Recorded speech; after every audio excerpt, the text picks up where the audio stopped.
창세기 27장 30절에서 45절 말씀입니다.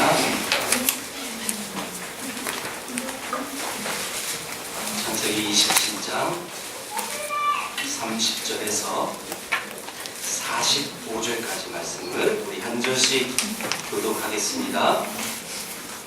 이삭이 야곱에게 축복하기를 마침에 야곱이 그의 아버지 이삭 앞에서 나가자 곧 그의 형 에서가 사냥하여 돌아온지라. 그가 별들을 만들어 아버지에게 가지고 갔을 때 아버지는 일어나서 이 사냥한 고기를 잡수시고 마음껏 내게 축복하소서. 그의 아버지 이삭이 그에게 이르되 너는 누구냐? 그가 대답하되 나는 아버지의 아들 곧 아버지의 맏아들 에서로소이다. 이삭이 심히 크게 떨며 이르되 그러면 사냥한 고기를 내게 가져온 자가 누구냐? 내가 오기 전에 내가 다 보고 그를 위하여 축복하였은즉 그가 반드시 복을 받을 것이니라. 에서가 그의 아버지의 말을 듣고 소리내어 울며 아버지에게 이르되 내 아버지여 내게 축복하소서 내게도 그리하소서. 이삭이 이르되 내 아버지와 소병의 복을 빼앗았다. 에서가 이르되 그의 이름을 야곱이라 함이 합당하지 아니하니이까 그가 나를 속임이 이것이 두 번째이니이다. 전에는 나의 장자의 명분을 빼앗고 이제는 내 복을 뺏었나이다. 또 이르되 아버지께서 나를 위하여 빌 복을 남기지 아니하셨나이까. 이삭이 에서에게 대답하여 이르되 내가 그를 너의 주로 세우고 그의 모든 문제를 내가 그에게 주로 주었으며 그가 아버지를 그에게 주었으니 내가 그에게 복을 살 수 있으리라. 에서가 아버지에게 이르되 내 아버지여 아버지가 빌 복이 이 하나뿐이리이까 내 아버지여 내게 축복하소서 내게도 그리하소서 하고 소리를 높여오니 그 아버지 이삭이 그에게 대답하여 이르되 내 조선은 땅의 기준 중에서 멀고 내일은 하늘 이슬에서 멀 것이며 너는 칼을 믿고 생활하겠고 네 아우를 숨길 것이며 네가 매임을 벗을 때에는 그 멍에를 내 목에서 떨쳐버리라 하였더라. 그의 아버지와 야곱에게 축복한 축복으로 말미암아 에서와 야곱을 위하여 심신에 이르되 아버지를 구할 때가 가까웠은즉 내가 내 아우야곱을 죽이려 하였더니 맏아들 에서의 이 말이 리브가에게 들림에 이에 사람을 보내어 작은 아들 야곱을 불러 그에게 이르되 내 형 에서가 너를 죽여 그 한을 풀려 하니 내 아들아 내 말을 따라 일어나 하나님으로서 내 얼굴이 아들에게 시신하여 내 형의 노가 풀리기까지 몇 날 동안 그와 함께 거주하라. 내 형의 분노가 풀려 내가 자기에게 행한 것을 잊어버리거든 내가 곧 사람을 보내어 너를 거기서 불러오리라. 어찌 하루에 너희 둘을 이루리라. 아멘. 우리 어른들은 기억하실 겁니다. 옛날에 우리나라 최고 시청률을 기록했던 모래시계라는 드라마가 있었어요. 최민수 탤런트가 이런 말에서 굉장히 유명해졌어요. 나 지금 떨고 있니? 혹시 떨고 계신 분 계세요? 추워가지고 지금 오늘 굉장히 날씨가 춥더라고요. 이런 날은 밖에 있으면 당연히 떨게 돼 있어요. 교회 처음 올 때 너무 추워요. 너무 추워서 이제 온풍기를 틀면 춥지 않습니다. 여러분 보통 우리가 추우면 다 떨게 돼 있어요. 그리고 떠는 그 장면들이 또 있어요. 무섭고 두려운 일 앞에서 사람이 떨게 돼 있습니다. 지금 야곱이 아버지 이삭과 형 에서를 속여 장자의 축복을 받고 난 이후에 여러분 그 사건으로 인하여 속아 넘어갔던 이삭과 에서는 정말 떨어요. 두 사람이 떠는 장면은 좀 다르지만 분명히 이 두 사람은 속았다는 그 사건으로 인해서 야곱 때문에 굉장히 떱니다. 왜 떠났을까요? 자, 오늘 그들이 왜 떨고 있었는지, 또 무엇으로 떨고 있었는지, 또 나는 우리 인생을 살아가면서 신앙생활하면서 무엇으로 또 떨면서 살고 있는지 우리를 점검해 나가면서 바른 신앙이 무엇인지 좀 알아보기를 원합니다. 우리 30절 보기를 원해요. 30절. 자, 이삭이 야곱에게 축복하기를 마침에 자, 여러분 야곱이 형을 속여서 또 아버지를 속여서 축복을 받았어요. 그리고 그의 아버지 이삭 앞에서 나가자 곧 그의 형 에서가 들어와요. 자, 여러분 이 장면을 상상할 수가 있어요. 야곱이 축복을 다 받고 나갔는데 곧바로 에서가 들어와요. 말하자마자 죽어요. 근데 서로 못 봤어요. 만약에 가정에서 에서가 조금만 일찍 왔으면 여러분 야곱을 봤을 거예요. 그렇죠? 자기 대신 아버지에게 축복을 받는 그 동생 모습을 목격하고 가만두지 않았을 거예요. 그런데 서로 만나지 않아요. 여러분 고시라는 단어를 이 성경에 기록한 이유가 특별히 있겠죠. 왜일까요? 분명히 이 장면이 서로 마주치지 않고 싹 이렇게. 이유는 여러분 하나님께서 이 모든 것을 주관하고 계시다라는 것을 우리에게 또 보여주는 사건이기도 합니다. 하나님의 섭리가 한 채 오차도 여러분 벗어나지 않고 그 일들이 이루어지고 있다는 이 아름다운 모습을 지금 보게 있는 거예요. 자, 에서는 이제 자기 동생에게 축복권을 뺏기고 나서 드디어 자기 본성을 드러냅니다. 본성. 자, 36절에 정확히 에서의 마음을 알 수가 있어요. 읽어봅니다. 다 같이 시작. 에서가 이르되 그의 이름을 야곱이라 함이 합당하지 아니하니이까 그가 나를 속임이 이것이 두 번째이니이다. 전에는 나의 장자의 명분을 빼앗고 이제는 내 복을 빼앗았나이다. 또 이르되 아버지께서 나를 위하여 빌복을 남기지 아니하셨나이다. 지금 여러분 아버지에게 에서가 너무너무 억울해서 이렇게 얘기해요. 아버지, 그럼 야곱이라 부르는 게 맞아요. 예, 이 속이는 자, 그 속이는 놈 맞아요. 왜요? 두 번이나 날 속였어요. 저번엔요 나의 장자의 명분을 빼앗았대요. 그리고 이번에는요 내 복을 빼앗았대요. 자, 여러분 이 관점을 보십시오. 에서가 한 말을 보면 에서의 관점이 나와요. 나의 장자의 명분을 뺏었고 내 복을 뺏었어요. 여기서 여러분 뭐가 중복되죠? 나라는 거다. 이 모든 것이 다 내 것이었어요. 내 것이었는데 그놈이 뺏어갔어요. 에서는 이 모든 것이 하나님께서 주시는 복이라는 개념을 갖고 있잖아요. 그게 원래 내 거라는 거예요. 내 건데 그놈이 뺏어갔어요. 예를 들면 여러분들이 것이 아닌데 다른 사람이 가져갔다고 해서 여러분 그렇게 억울하지 않을걸요. 내게 없어지면 정말 힘든 거예요. 아까 영은자매가 이런 얘기 하더라고요. 지갑 잃어버렸다. 돈이 얼마 있는지 몰랐지만 저는 제가 지갑을 잃어버리면 너무너무 억울할 것 같아요. 물론 그 집에 돈이 많이 없겠지만 근데 저는 저 자매는 돈이 많을 거라고 생각이 돼요. 얼마나 억울하겠어요. 내 거니까. 그쵸? 여러분들이 이 말 듣고 억울하신 분 계세요? 억울하지 않죠? 억울하신 분은 저를 찾아오세요. 전혀 억울하지 않을 거예요. 내 게 아니니까. 여러분, 내 거라고 생각했을 때 내 것을 빼앗기면 억울하게 돼 있는 거예요. 이게 인간의 본능이에요. 지금 이런 상황에서 모든 사람과 또 에서처럼 동일하게 반응하는 것이 있다면 분노입니다. 분노. 원래 내 건데요, 뺏겼어요. 분노가 일어납니다. 근데 하나님의 복이라는 개념을, 하나님의 은혜라는 개념을 이게 내 게 아니고 하나님의 것인데 하나님이 주셔서 하나님이 가져가셨다라고 생각한다면 전혀 억울하지 않아요. 여러분, 이게 신앙의 바른 모습인데요.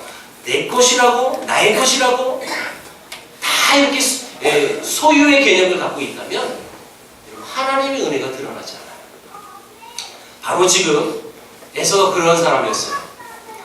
하나님의 은혜, 하나님이 주신 것, 이거 여러분 제대로 알지 못하는 사람은 신앙생활을 한다고 하지만 자기 깨로 살아가고요, 자기 계획대로 살아가고요, 자기의 성품을 자랑하고요, 자기가 조금 신앙이 있다고 해서 내가 조금 기도해봤는데, 내가 기도를 좀 하는데, 내가 성경을 좀 많이 알고 있는데, 내가 조금 성품이 좋은데 다 자기 것을 얘기해요. 늘 제가 말씀을 드리지만 신앙은 나라는 개념이 드러나면 그는 온전한 신앙이 아닙니다. 언제 어디서는. 이런 부류들이 에서 같은 부류예요. 다 자기 것이고 야곱의 축복도 내 건데 그놈이 다 뺏어간 거예요.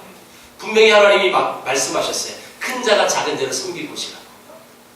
하나님의 계획과 섭리는 이미 정해져 있었어요. 그럼에도 불구하고 그건 내 건데 그놈이 다 뺏어갔어요. 여러분, 그의 본성이 41절에 여과 없이 드러납니다. 41절 읽어봅니다. 시작. 그의 아버지가 야곱에게 축복한 그 축복으로 말미암아 에서가 야곱을 미워하여 심중에 이르기를 내 아버지를 곡할 때가 가까웠은즉 내가 내 아우 야곱을 죽이리라 하였더니. 여러분, 그 사건 때문에 자기의 아우 야곱을 죽여버리겠다고 이 지금 에서가 말하고 있습니다. 여러분, 이 성경에는 분명히 심중에 이르기를 라고 기록되어 있어요. 이건요 마음속에 얘기했다는 거예요. 그런데 그 다음 절 보니까 맏아들 에서의 이 말이 리브가에 들리네 라는 말이 적혀있어요. 처음에는 심중에 말했을지는 모르겠지만 내가 그놈 죽여버릴 거야 막 이렇게 돌아다녔을 거예요. 그 얘기를 리브가가 들어요. 다시 말하면 여러분, 이 에서의 지금 모습을 잘 봐야 되는데 그 모든 것이 하나님으로부터 나오는 은혜고 하나님께서 주시는 복이라는 개념을 갖고 있지 않으니까 내 건데 왜 그놈이 다 가져가가지고 여러분, 그 안에서 억울함이 들어요. 억울하니까 어떻게 해? 분노하게 돼요. 내가 그놈 죽여버릴 거야. 그리고 그 한이 그 사람을 사로잡고 노예로 만듭니다. 여러분, 우리 민족을 또 한 민족이라고 해요. 그 한은 여러 가지 의미가 있어요. 한, 그리고 또 한자로 한민족. 제가 강의 속에 얘기하는 유머는 한민족, 원민족. 여러 가지 의미가 있어요. 우리 민족이 한이 많다라고 얘기하죠. 그래서 여러분, 우리의 민속들을 보세요. 굉장히 그 안에 한이 들어가 있어요. 그런데 이 에서의 후손들도 그 한으로 살아가요. 에스겔서 35장 5절에 이렇게 기록합니다. 네가 옛날부터 한을 풀고. 자, 요 메시지가 무슨 대목이냐면 에돔 족속에 대해서 예언이 나와요. 에돔에 대해서 이렇게 말합니다. 에스겔을 통해서. 근데 에스겔은 언제 사람이냐? 남유다가 멸망당했을 때 사람이에요. 다시 말하면 지금 에서 이 사건으로부터 약 1500년 뒤의 사건이에요. 약 1500년 뒤에 에서의 후손들이 에돔이라고 불려진다고 그랬죠? 기억하십니까 여러분? 자, 에돔 그 족속이 이렇게 살았어요. 네가 옛날부터 한을 품고 이스라엘 족속의 환란 때에 곧 제약의 마지막 때에 칼의 유력에 그들을 넘겼도다. 약 1500년이 지난 뒤에도 에서의 한은 풀리지 않았습니다. 그러나 여러분, 그러니까 이 얼마나 소름 끼칠 일이겠어요. 1500년 뒤까지 그 한을 계속 갖고 있다는 거예요. 여러분, 이 한이 질투가 되기도 하고요. 이 한이 미움으로 되고 또 분노로도 나타나고 계속 중얼거리면서 억울하다고 푸념하는 것으로 나타나고 남을 욕하고 저주하는 것으로 나타납니다. 그러나 그렇게 자기 분과 억울함을 푸는 사람은 하나님의 은혜를 제대로 알지 못하는 사람이죠. 하나님의 은혜를 알고 있는 사람은 그렇게 한을 풀지 않습니다. 한으로 푸는 사람, 분노로 푸는 사람, 은혜에 먼 사람이죠. 하나님의 사랑과 은혜에 멀고, 그래서 죄인으로 살아가는 그런 모습인 것입니다. 여러분들은 어떻습니까? 여러분들의 모습을 한번 여러분들이 스스로 보십시오. 내가 한을 푸는 방법이 누군가의 복수를 하거나 화를 내거나 또 비신앙인처럼 술을 먹고 떠들어대거나 미움으로 나타난다면 내 속에 그만큼 은혜가 없다는 뜻이에요. 여러분, 그건 제가 여러분들을 평가할 수도 없는 거고 여러분들이 스스로 평가를 하셔야 돼요. 나는 내 안에 억울함이 올 때 어떻게 이걸 드러내는가. 평가해보면 내 안에 은혜가 그만큼 있고 없고가 표시가 납니다. 여러분에게 억울한 일이 생겼습니까? 내 것이라고 여겼던 그것을 잃어버린 일들이 있었습니까? 아니면 나의 기대대로 되지 않은 일들이 있었습니까? 억울한 눈으로 보면 분노가 일어날 수밖에 없어요. 억울한 눈으로 보는 것이 아니라 여러분, 하나님을 믿는 백성은 하나님의 눈으로 봐야 되는 거예요. 모든 것이 하나님께로부터 왔다는 사실을 받아들여야 합니다. 여러분, 그래서 우리가 예배 전에 인사하는 건 너무너무 소중한 고백이에요. 자, 다시 한번 고백하겠습니다. 시작. 주님이 하셨습니다. 주님이 하신 거예요. 내가 지금 이 자리에 있는 거, 내가 운전하고 왔어요. 내가 버스 타고 지하철 타고 왔어요. 그럼에도 불구하고 그 모든 것이 주님으로부터 왔다는 사실에 여러분 그 믿음을 갖고 나갈 때 그런 심령에게 하나님이 은혜를 더하시는 거죠. 그 은혜를 갖고 살아가는 사람은 내가 때로는 억울함이 와도 그것으로 드러내잖아요. 동일하게 나타내잖아요. 내 안에 은혜가 있으니까 그것을 흡수하죠. 흡수해서 곧바로 드러내잖아요. 그걸 참아내요. 인내하죠. 만약에 여러분들 삶 속에 그런 은혜로 반응하지 못했다면, 그 억울함이 와서 내가 계속 분노로 표출됐다면 우리가 회개해야 할 거예요. 이 자리에서 마음속으로 비웃는 한 분이 계실 거예요. 당신은 누굴까요? 얘기하지 않겠습니다. 저도 그래요. 저 치부일 수도 있는데 저는 억울한 게 있는데 그것이 내가 하지 않았음에도 불구하고 그것이 내게 오면 난 그만큼 힘든 게 없어요. 전에도 이 고백을 한 적이 있어요. 이게 제일 참기 힘들어요. 제 인생 속에서. 여러분 사람마다 좀 단점들이 있잖아요. 저희 단점은 그거예요. 난 아는데 그렇게 내가 치부당하면 막 억울해 죽겠고. 기억하십니까? 혹시 이 말을 모르시는 분이 대부분. 우리가 이 자리에 교회 옮겨서 이제 본격적으로 교회 생활을 할 때 이제 상가를 많이 여러분 알아봤단 말이에요. 그러면서 굉장히 다른 그 부동산 업자가 목사가 왜 그래? 그런 뉘앙스로 얘기하요. 나 안 그랬는데. 내가 왜요? 잠을 한숨도 못 잤어. 나 안 그랬는데. 제 단점이기도 해요. 여러분 한번 스스로 자가평가해 보세요. 내가 그런 일이 벌어졌을 때, 에서 같은 이런 똑같은 상황이 벌어졌을 때 내가 그놈 죽여버려야지. 내가 가만두지 않을 거야. 라고 반응했다면 나에게 그만큼 의미가 없다는 거예요. 한 해의 다른 모습이 남을 탓하는 거죠. 나의 탓을 하는 게 아니라 남 탓. 내가 안 했는데 저놈 때문에, 저 인간 때문에 이 모든 일이 벌어졌다고 얘기하는 거죠. 한을 푸는 방법을 잘 보면 여러분 신앙이 잘 있는지 없는지를 알 수가 있어요. 우리 하나님은 사람의 외모를 보시는 하나님이 아닙니다. 하나님은 우리의 마음의 중심을 보시는 하나님이세요. 내가 하지 않았습니까? 여러분 하나님은 분명히 그걸 알고 계시다면, 그 은혜가 알고 있다면 여러분 그렇게 반응하지 않습니다. 여러분 우리가 그것을 하나님의 은혜로 부르는 것인데, 하나님의 축복이 전혀 받을 자격이 없는 나에게 그 모든 거 주셨습니다 라고 그 믿음으로 여러분 나가면 내게 아닌데요. 그 하나님이 주는 겁니다. 마찬가지죠. 헌금 생활도 그런 거예요. 내가 열심히 여러분 한 달 동안 일을 해서 월급을 받았어요. 그 모든 것 하나님으로부터 주신 은혜라는 것을 알고 있는 자는요, 기쁨으로 11조를 드릴 수 있고 다른 헌금도 드릴 수 있는 거예요. 그런데 그렇지 않은 사람, 특별히 내가 땀 흘렸고 내가 한 달 동안 열심히 일해서 버는 그 수입은 내 것이지 하나님의 것이라고 인식을 못하면 전혀 헌금도 못하는 거예요. 내가 일했으니까. 근데 진짜 신앙이 좋은 사람은 어떻게 고백해요? 땀 흘려 일하게 하신 것도 하나님이고, 그렇게 일할 수 있는 지식과 또 건강과 모든 여건을 주신 분이 하나님이라는 것을 믿기 때문에 그 모든 것을 할 수가 있다. 우리가 받을 자격이 없는데 하나님이 은혜로 선물로 우리에게 구원을 허락해 주시고 또 신앙생활을 허락해 주셨다는 것을 느끼는 사람은 그 하나님 앞에 황송함을 받는, 황송함을 느낍니다. 황송함. 자, 여러분 기억하세요? 제가 맥주 스쿨 때 이런 예를 들었어요. 이 나라 백정이 아파 죽어갈 때 어이가 오셔서 백정을 치료해줬다고. 그 어이는 선교사라고 얘기했어요. 기억하십니까?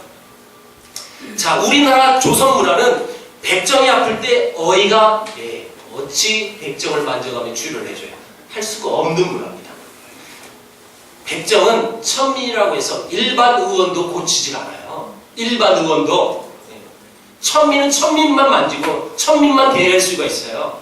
근데 그 천민에게 왕을 친하는 선지사 어이가 오셔서 직접 여러분 고쳐줬어요. 죽었던 사람을 살려주는 거예요. 그 백정이 그 선교사들에게 어떻게 반응해요? 황송함으로 반응해요. 왜요? 자기는 받을 자격이 없었던 사람인데 어이가 직접 오셔서 나를 살려줬으니 얼마나 고마워요. 그 황송한 마음으로 교회를 출석하고 장로님이 되는 거예요. 마찬가지죠.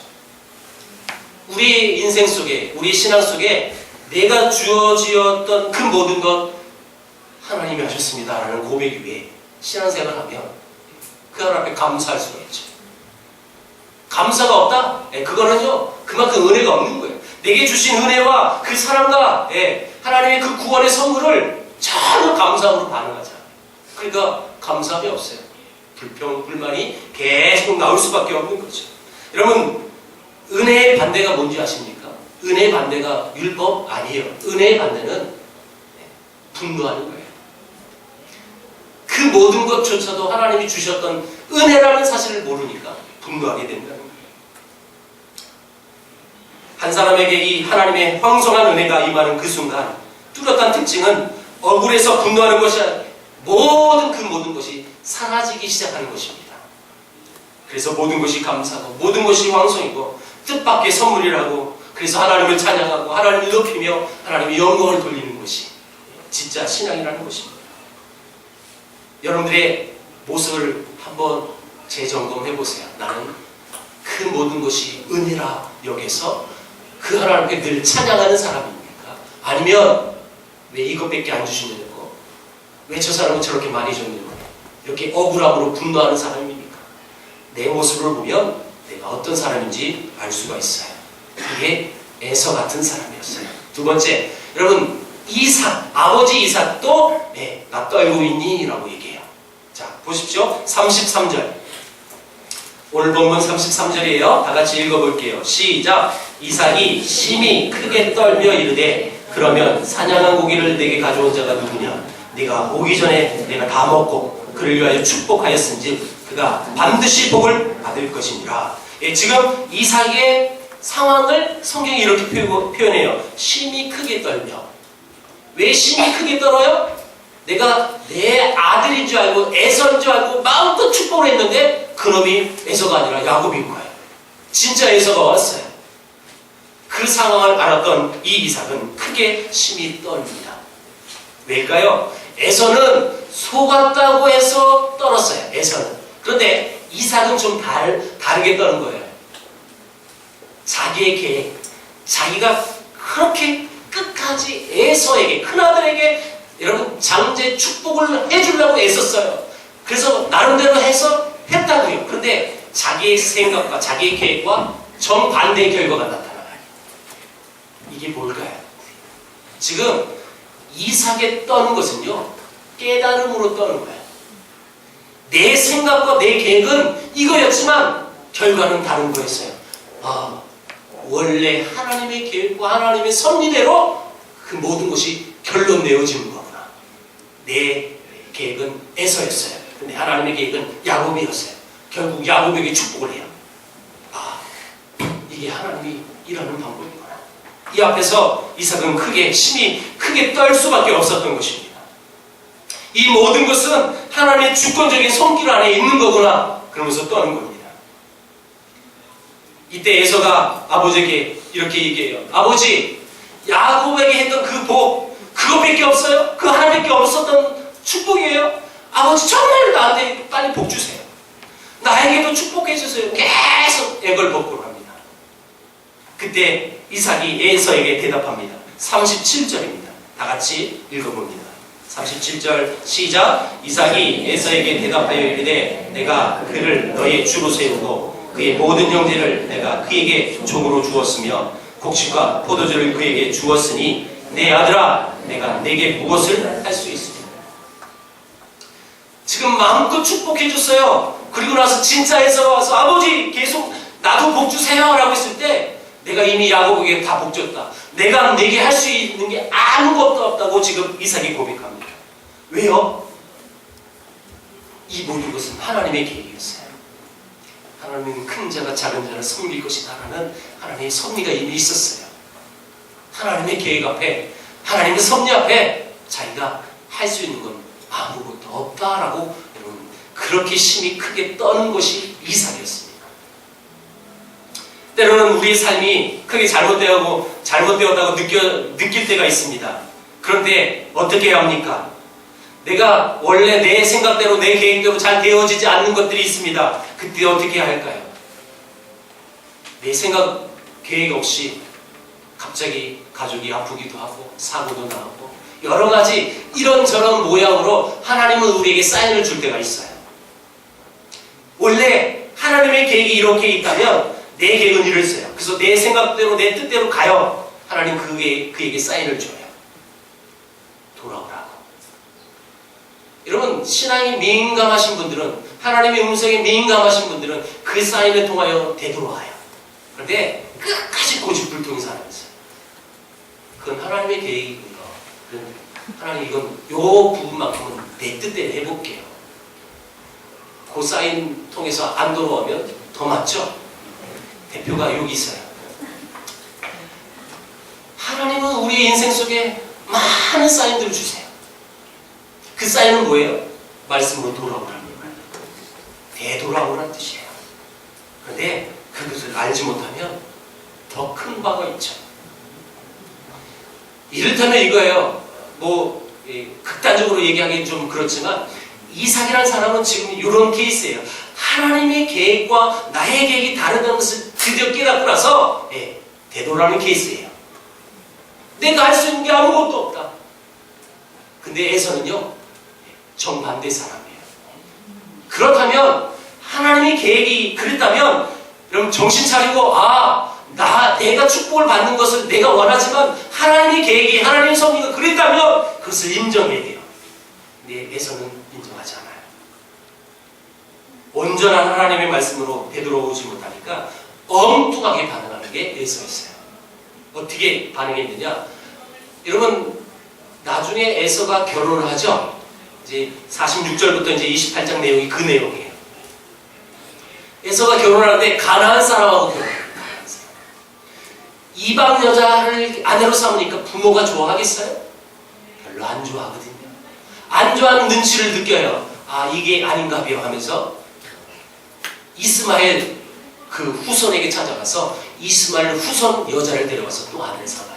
여러분 그게 결론이 아니거든요. 문제가 그게 아니에요. 핵심이 그게 아니에요. 하나님의 주권 앞에 인정하고 그 하나님 앞에 말씀에 돌아오는 게 핵심인데 에서는 결혼 문제를 본 거예요. 이게 아닌가 봐. 그러면서 자기 생각대로 계속 살아가요. 그게 에서예요. 자기 문제가 결혼 문제인 줄로 착각하고 내가 이렇게 축복해서 밀린 것은 어머니 보기에 내 마누라가 이쁘지 않아서 그랬구나. 그래서 다른 여자를 아내로 삼아요. 어머니가 좋아할 만한 여자를. 에덴 동산이 만약 한국에 있었다면 인류는 아마도 타락하지 않았을 거래요. 이거 유머예요, 여러분. 유머. 왜 타락하지 않았느냐? 뱀이 화를 유혹했을 때 화가 뱀을 잡아 뱀탕을 끓였을 거예요. 만약에 화가 뱀에게 유혹해서 아담에게 설득해가지고 우리에게 선악과를 따먹자라고 그렇게 또 그 가정을 해봤을 때 절대 타락하지 않았을 거예요. 왜냐? 한국 남자는 여자의 말을 잘 안 듣기 때문에. 여러분 이 에서가요 이 모든 상황 속에 쫙 봐요. 쫙 봐요. 보십시오. 28장 6절에 보세요. 우리 한 장 넘기면 28장 6절에 에서가 본즉 이 말은 무슨 뜻이냐면 판단하는 거예요. 이 모든 상황을 판단하고 있어요. 무슨 판단이요? 여자를 잘못 들였구나. 잘못 이해하고 있습니다. 남의 다리 긁고 있는 거예요. 핵심이 그게 아니에요. 하나님의 선택함, 그 선택함에 그 주권 앞에 여러분 그 은혜 앞에 겸손히 항복하고 무릎 꿇고 여러분 그 하나님의 말씀에 순종하는 게 핵심이어야 하는데, 여러분, 야곱에게 임한 하나님의 은혜에 이 에서가 항복해야 하는 것인데, 그 은혜 아래 머물러야 하는데 그러지 않아요. 에서는 은혜를 모르는 줄 알았어요. 다 내 것, 나의 장자의 명분을, 내 복을 야곱이 뺏어갔습니다. 이렇게 인식하는, 은혜를 모르는 백성이니까 이렇게 반응할 수밖에 없어요. 이 안타까운 에서에게 아버지 이삭이 39절 40절에 이렇게 얘기합니다. 제가 읽어봅니다. 내 주소는 땅의 기른 짐에서 멀고 내는 하늘 이슬에서 멀 것이며. 이게 뭔 말이에요? 내게 복이 없다는 거야. 하늘에 이슬이 내리지 않고 너는 칼을 믿고 생활하겠고. 여러분, 지금 에서에 대한 경고의 메시지예요. 이건요, 경고. 저주를 퍼부는 게 아니라 경고예요. 경고. 네가 하나님 말씀 속에 하나님의 은혜 안에 거하지 않으면 이런 삶을 살 수밖에 없어. 경고의 메시지.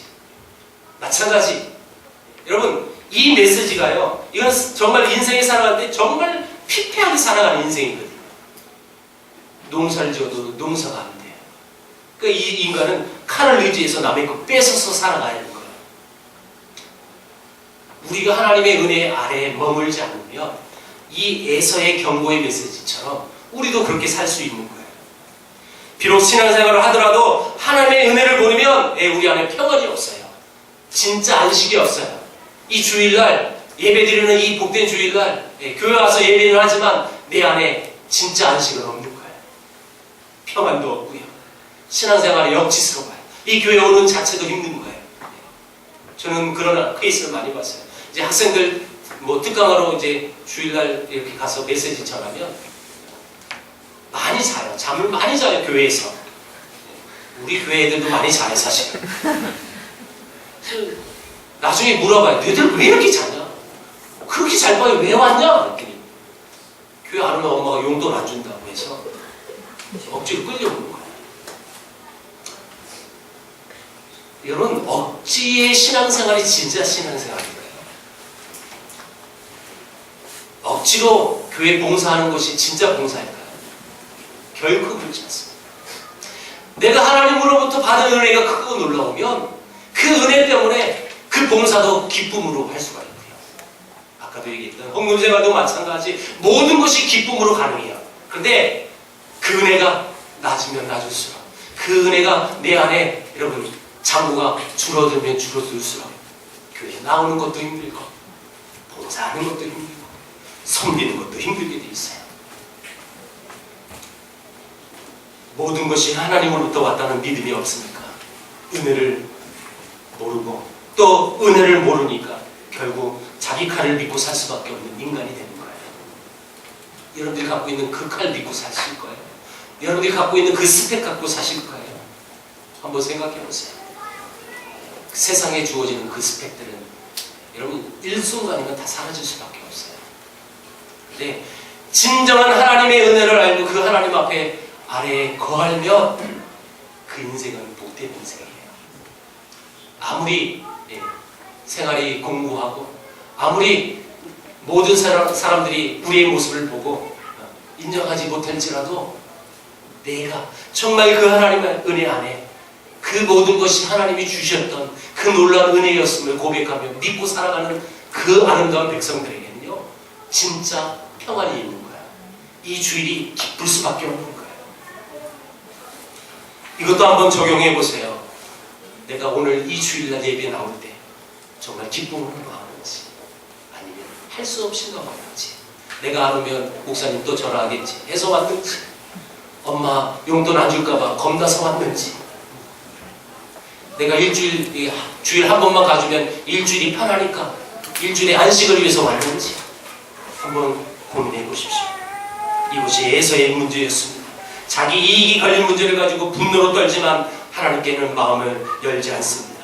삶이 불안정해서 안식이 없지만 은혜를 구하지 않습니다. 여러분들은 어떤 사람입니까? 여러분들은 지금 무엇이 가장 소중하다고 생각하고 지금 살고 있습니까? 여러분들이 지금 손에 쥐고 있는, 그렇게 애를 쓰고 갖고 싶어하는 그 물질이 정말 중요할까요? 아니면 즐기고 싶었던 육체의 쾌락이, 욕심이, 명예가 그렇게 중요할까요? 여러분들이 이 우선순위를 혼동하고 있기 때문에 여러분 이것을 혼동하는 사람은 여러분 은혜 안에 거할 수가 없고 교회 오는 것이 힘들고 예배하는 자체가 힘든 거예요. 움켜쥐는 것은 성공도 아니고 축복도 아닙니다. 진짜 축복이 뭘까요? 진짜 은혜가 뭘까요? 여러분 이 메시지를 통해서 정말 나는 어떤 사람인가 한번 재점검해 보세요. 제가 어저께 본헤퍼의 시를 보게 되었습니다. 본헤퍼라는 사람을 잠깐 소개하고 이 시를 읽겠습니다.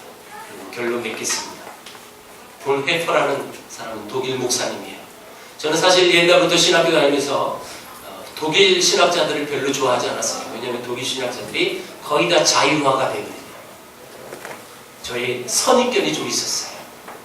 이 본헤퍼라는 사람은 좀 특별한 사람입니다.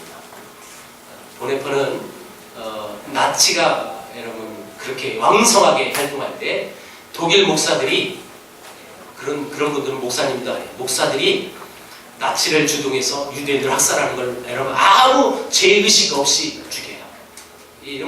그걸 주동했던 목사들도 있어요. 근데 이 본헤퍼 목사님은 그렇잖아요. 그 나치 앞에 당당하게 앞에 서서 그건 죄악이라고 선포해요. 그래서 이분은 감옥에 갇히고 결국 나중에 순교하신 분이에요. 본헤퍼 목사님, 신학자이면서. 그러면서 그분이 그렇게 아름다운 인생을 살아가니까 많은 사람들이 그분을 칭찬했겠죠? 존경했겠죠? 네, 실제로 그랬어요. 많은 사람들이 자기를 그렇게 평가해줘요. 그때 이 본헤퍼는 정말 하나님 앞에 자기는 누구인가를 고민하는 시예요. 그 제목 이름이 나는 누구인가. 이제 이 시를 잠깐 설명해 드릴게요. 앞부분은 자기를 모든 사람이 그렇게 인정해주고 평가해주는 그런 대목이고 뒷부분은요, 후반부는요, 자기의 내면의 이야기를 그대로 써요. 자, 첫 번째, 나는 누구인가? 사람들은 종종 말하기를 내가 감방에서 걸어 나올 때에 마치 영주가 자기 성에서 나오듯 침착하고 활기차고 당당하다고 한다. 나는 누구인가? 사람들은 종종 말하기를 내가 간수들에게 말을 건넬 때에 마치 내가 명령하는 사람이냐 자유롭고 다정하고 분명하다고 말한다. 나는 누구인가? 사람들은 또 말하기를 마치 내가 승리에 익숙한 사람인 양 불행한 나날을 견디면서 평화롭고 미소를 지으며 자연스럽다고 한다. 나는 정말 다른 사람이 말하는 그런 사람인가? 아니면 나는 다만 나 자신이 알고 있는 그런 사람에 불과한가? 그 뒤 후반부에 자기 내면을 이렇게 얘기합니다. 세상에 갇힌 새처럼 불안하게 뭔가를 갈망하다가 병들고 목이 졸린 사람처럼 숨가쁘게 몸부림치고 색깔과 꽃과 새소리를 그리워하고 친절한 말과 인간다운 친근함을 그리워하고 사소한 모독에도 분노에 떨며 큰 사건을 간절히 기대하고 멀리 떨어진 친구를 그리워하다가 낙심하고 슬퍼하고 기도하고 생각하고 글쓰는 일에 지쳐 허탈에 빠지며 의기소침하여 모든 것과 작별하라는 그런 존재. 나는 누구인가? 나는 전자인가 후자인가? 오늘은 이런 인간이고 내일은 다른 인간인가? 타인 앞에서는 위선자이고 자기 자신 앞에서는 경멸할 수밖에 없는 가련한 약자인가? 나는 누구인가? 이 고독한 물음이 나를 비웃는다. 여러분 이해가 되셨습니까? 모든 사람이 자기의 사역을 보면서 칭찬을 받아요. 감옥에 나오는데 영주가 여러분 성에서 나오는 것처럼 정말 당신은 평온합니다 라고 평가해 주는 거예요. 근데 내면에 정말 불안했고요. 감옥에 있으면서 언제 죽을까? 이런 불안했다는 그 자기의 순수한 자기 실제 이야기를 꺼내기 시작합니다. 사소한 모독에도 분노에 떨고 나는 누구인가? 전자인가 후자인가? 하면서 맨 마지막에 그가 이렇게 결론 내려요. 내가 누구인지를 오 하나님 당신께서는 알고 계십니다. 나는 당신의 것입니다. 그게 시예요. 여러분들 스스로 한번 이 본헤퍼의 시를 듣고 여러분들도 한번 질문해 보세요. 나는 누구인가? 나는 전자인가 후자인가? 언제는 전자이고 언제는 후자의 삶을 사는 사람인가? 자연 앞에서는 위선자이고 자신 앞에서는 경멸할 수밖에 없는 그런 가련한 약자인가? 나는 누구인가? 고민해보세요. 바라기는 이 보레표의 마지막 시의 결론을 내린 것처럼 오 하나님, 당신이 나를 아십니다. 나는 당신의 것입니다. 하나님의 은혜를 알고 그 은혜 앞에 머물기를 원하여 사소한 어떤 것도 분노하지 않고 이 모든 것이 하나님의 은혜인 것을 깨닫고 겸손히 무릎 꿇는 그 아름다운 이 신앙의 고백처럼 저와 여러분의 이런 고백을 드리며 하나님의 은혜 앞에 머무는 아름다운 주의 아름다운 복된 영혼들 다 되시길 주의 이름으로 축원합니다. 아멘. 기도하겠습니다.